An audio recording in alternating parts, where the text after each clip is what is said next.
पुर्तगाल की नेशनैलिटी क्या file lock से जमा करा सकते हैं? इस पे बहुत सारी वीडियोज़ हैं, प्रूफ़ के साथ हर चीज़ कर चुके हैं, लेकिन अभी भी कुछ लोगों के मैसेजेज़ आ रहे हैं, तो मैंने सोचा मज़ीद एक वीडियो बना दूँ, लोगों की कन्फ्यूज़न है। देखिए, सबसे बड़ा प्रूफ़ जो था इसका, वो आईएमए से बड़ी इमिग्रेशन के हवाले से कोई भी कॉम्पिटेंट अथॉरिटी नहीं है।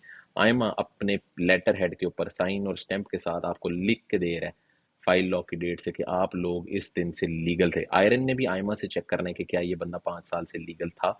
तो जब आयमा खुद लिख के दे रहा है, दैट मीन्स कि वो लोग इस लॉ को कंसिडर कर रहे हैं। लॉ ऑलरेडी पब्लिश्ड है, डायरी ऑफ द रिपब्लिका के अंदर मौजूद है, लेकिन अभी भी लोग कंफ्यूज हैं, परेशान है। जाहिर सी बात है, अलग अलग जगह से बातें सुन के, पर अभी तक जितने भी बड़े बड़े लोग थे, जो भी टिकटॉकर से, सब मान चुके हैं इस चीज़ को कि ये इम्प्लीमेंट हो चुका है। एनीवेज, अभी भी लोग परेशान थे, तो मैंने सोचा एक और क्लैरिटी कर रहा हूँ। हम ऑलरेडी बहुत सारे केसेस अप्लाई कर चुके हैं, प्रोसेस नंबर आ चुके हैं। कोई ये कहता है कि जी अभी तक अप्रूव नहीं हुई, तो अप्रूव कैसे होगी जबकि प्रोसेसिंग टाइम ही अभी 2 साल मिनिमम चल रहा है। तो जब 2 साल होंगे तभी पता लगेगा। पर बहुत सारे केसेस जो हैं वो एक्सेप्ट हो चुके हैं, बाय हैंड भी जाके जमा कराए हैं, वहाँ पे भी एक्सेप्ट हो गए।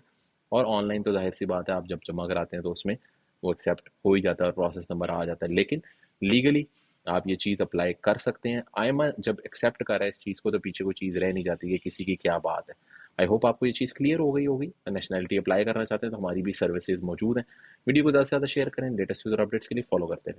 तो जैसा कि आप ये कमेंट पढ़ सकते हैं, भाई को इन्होंने कोर्ट केस किया हुआ है, और इनका कोर्ट केस जो है 31 जनवरी को एक्सेप्ट हो चुका था। अब मुझे नहीं पता कि ये एक्सेप्ट किस चीज़ को कह रहे हैं, क्योंकि कोर्ट केस के अंदर जो है बहुत सारे स्टेप्स होते हैं, और अब ये किस स्टेप पे हैं ये तो इनका लॉयर ही कंफर्म कर सकता है। लेकिन आजकल जो कोर्ट केस की प्रोसेसिंग है वो डिले चल रही है। इस पे पहले भी बहुत सारी वीडियोस मैं बना चुका हूँ, क्योंकि कोर्ट केसेस की जो तादाद है वो हज़ारों में चली गई है। मैंने लास्ट जो वीडियो बनाई थी 2024 के, 50,000 के करीब केसेस पेंडिंग हैं कोर्ट्स के अंदर। और जाहिर सी बात है, अब जनवरी फरवरी का महीना भी गुजर गया, तो ये 50,000 से ज़्यादा हो गए होंगे।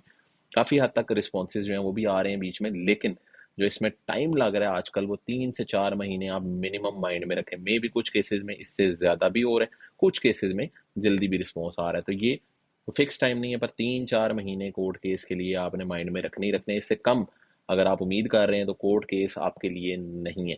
हाँ, जो ये कह रहा है कि मैं आज कोर्ट केस करूंगा और 2 दिन के बाद, 1 हफ्ते के बाद, 10 दिन के बाद मेरा आंसर आ जाएगा, तो अब ये पॉसिबल नहीं रहा।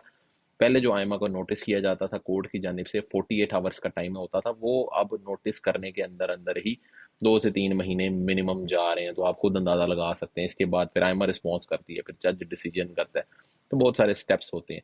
तो वो लोग जो 10 दिन में, 15 दिन में, 1 महीने में काम चाह रहे हैं, वो अभी इस वक्त कोर्ट केसेस ना करें, वेट कर लें।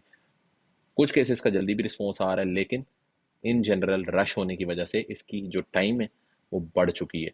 वीडियो को ज़्यादा से ज़्यादा शेयर करें, लेटेस्ट न्यूज़ और अपडेट्स के लिए फॉलो करते हैं।